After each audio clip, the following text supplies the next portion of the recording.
ಮುಖ್ಯಮಂತ್ರಿಗಳು ನಿನ್ನೆಯಷ್ಟೇ ಫೈನಾನ್ಸ್ ಕಿರುಕುಳದ ವಿಚಾರಕ್ಕೆ ಸಂಬಂಧಪಟ್ಟಂತೆ ಸಭೆಯನ್ನು ನಡೆಸಿದ್ರು. ಕಟ್ಟುನಿಟ್ಟಿನ ಕ್ರಮವನ್ನು ತೆಗೆದುಕೊಳ್ಳುತ್ತೇವೆ ಎನ್ನುವ ಎಚ್ಚರಿಕೆಯನ್ನು ಚಾಟಿ ಬೀಸಿದ್ರು. ಆದರೂ ಕೂಡ ಈಗಲೂ ಕೆಲ ಫೈನಾನ್ಸ್ ಕಂಪನಿಗಳು ತಮ್ಮ ಪ್ರತಿನಿಧಿಗಳನ್ನು ಕಳಿಸಿ ವಸೂಲಿ ಮಾಡುವಂಥ ಘಟನೆಗಳು ನಡೀತಾ ಇದ್ದಾವೆ. ಇದೇ ವಿಚಾರಕ್ಕೆ ಸಂಬಂಧಪಟ್ಟಂತೆ ಇವತ್ತು ಮುಖ್ಯಮಂತ್ರಿಗಳು ಮಾತನಾಡಿದ್ದಾರೆ. ಅಂಥ ಕಂಪನಿಗಳ ವಿರುದ್ಧ ಗುಡುಗಿದ್ದಾರೆ. ತೊಂದರೆಗೀಡಾದಂಥವರು ದೂರು ಕೊಟ್ಟರೆ ಕ್ರಮ ತೆಗೆದುಕೊಳ್ತೀವಿ. ಮೈಕ್ರೋ ಫೈನಾನ್ಸ್ ಅಥವಾ ಯಾರೇ ತೊಂದರೆ ಕೊಟ್ಟರು ಕೂಡ ಸಮಸ್ಯೆ ಪರಿಹಾರಕ್ಕಾಗಿ ಸಹಾಯವಾಣಿಯನ್ನು ಆರಂಭ ಮಾಡ್ತಾ ಇದ್ದೇವೆ. ಕಂಪ್ಲೇಂಟ್ ಕೊಟ್ಟರೆ ತಕ್ಷಣ ಕ್ರಮ ಅಂತ ಹೇಳಿದ್ದಾರೆ ಮುಖ್ಯಮಂತ್ರಿ. ಯಾರಿಗೆ ತೊಂದರೆ ಆಗಿದೆ ಅವ್ರು ಕಂಪ್ಲೇಂಟ್ ಕೊಟ್ಟರೆ ಅವ್ರ ಮೇಲೆ ಕ್ರಮ ತಗೋತೀವಿ.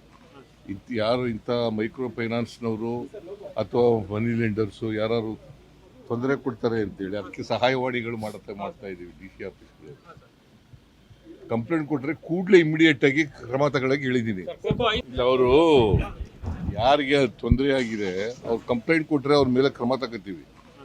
ಯಾರು ಇಂಥ ಮೈಕ್ರೋ ಫೈನಾನ್ಸ್ನವರು ಅಥವಾ ಮನಿ ಲೆಂಡರ್ಸು ಯಾರು ತೊಂದರೆ ಕೊಡ್ತಾರೆ ಅಂತೇಳಿ ಅದಕ್ಕೆ ಸಹಾಯವಾಣಿಗಳು ಮಾಡ್ತಾ ಇದ್ದೀವಿ. ಡಿ ಸಿ ಆಫೀಸ್ಗಳು ಕಂಪ್ಲೇಂಟ್ ಕೊಟ್ಟರೆ ಕೂಡಲೇ ಇಮಿಡಿಯೇಟ್ ಆಗಿ ಕ್ರಮ ತಗೊಳ್ಳೋಕೆ ಹೇಳಿದ್ದೀನಿ. ಅವರು